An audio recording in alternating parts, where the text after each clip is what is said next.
Hallo zusammen. In diesem Video beschreibe ich meinen Weg hin zu diesem Logo. Im Rahmen des Forschungsseminars Gen KI-Automaten habe ich den Versuch unternommen, mit Text-Image generativer KI antifaschistische Ästhetiken zu produzieren. Mein Vorwissen zur Anwendung der Technologie war nahezu null.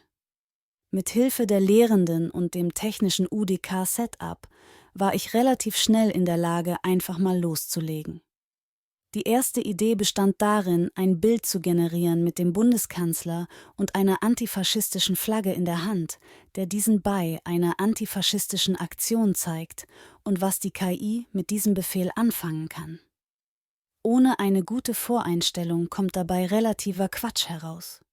Mit einem Preset und dem CFG-Scale auf 1,5 gesetzt, konnte es dann aber auch richtig losgehen. Die ersten Versuche der KI, ohne viel Kontext eine Vorstellung einer antifaschistischen Aktion zu entlocken, zeigen diese Bilder.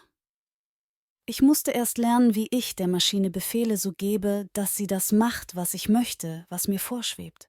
So hat es bestimmt einen Tag gedauert, bis ich grob verstanden habe, wie ich Prompts für mein Vorhaben so schreiben kann, damit es das produziert, was ich möchte. Zumindest tendenziell. Ihr seht oben immer die Prompts angezeigt. Wenn ihr die mal genauer anschauen wollt, pausiert das Video kurz. Es ist ein ständiges Ausprobieren gewesen, mit Worten und dann auch mit Negativprompts zu arbeiten. Die Prompts im Detail vorzustellen, wird mir jetzt nicht möglich sein. Ich habe als nächstes versucht, aus meinen eigenen Erfahrungen heraus, die ich zu antifaschistischen Aktionen und der dort vorzufindenden Ästhetik habe, ein möglichst buntes Bild einer antifaschistischen Aktion zu produzieren. Dabei habe ich auch versucht, Symbole über Prompts zu produzieren, die eine gewisse Ästhetik und Diversität mit sich bringen, wie ich sie mir bei einer antifaschistischen Aktion vorstelle. Neben den Prompts habe ich auch hin und wieder verschiedene negative Prompts hinzugefügt, um unerwünschte Ergebnisse zu verhindern und verschiedene Kontextwörter dafür ausprobiert. Schwierig wurde es dann, als ich versucht habe, der KI Worte zu geben, dass sie genau diese Worte in die Bilder schreibt. Dies habe ich mit verschiedenen Versionen versucht darzustellen. Ebenso, um eine gewisse Diversität der zu sehenden Körper und Gesichter abzubilden. Ihr seht dann, dass ich irgendwann verschiedene Gebäude im Hintergrund versucht habe anzubringen, um damit ein gewisses Setting zu produzieren. Das hat immer wieder unerwünschte Nebeneffekte gehabt, wie zum Beispiel unterschiedliche Nationalflaggen, die auf dem Bild auftauchen, was auf jeden Fall ganz untypisch wäre für eine antifaschistische Aktion.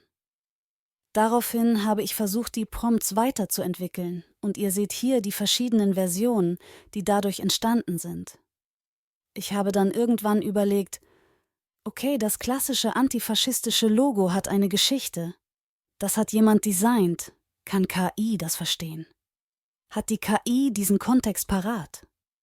Das hat nicht so gefruchtet, wie ich mir das gewünscht habe, und durch einen Zufall ist dann eine Art Comic-Logo entstanden.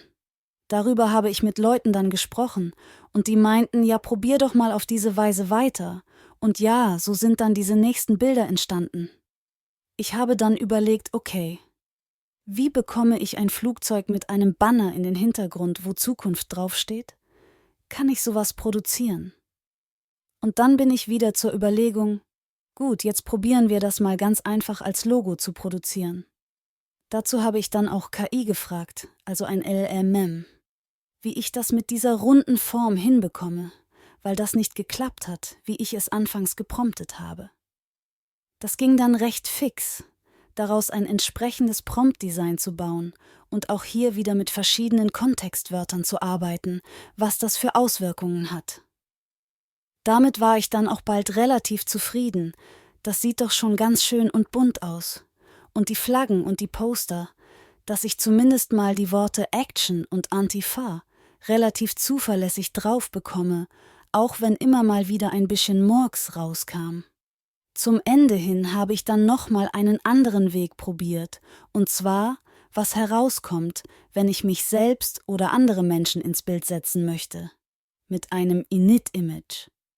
Damit war ich dann aber nicht ganz so zufrieden und habe mich entschieden, ich gehe wieder zurück zur Logo-Idee. Hierzu habe ich dann versucht, ein eigenes LoRa zu trainieren, und ja, das wäre sicherlich auch ganz gut gegangen.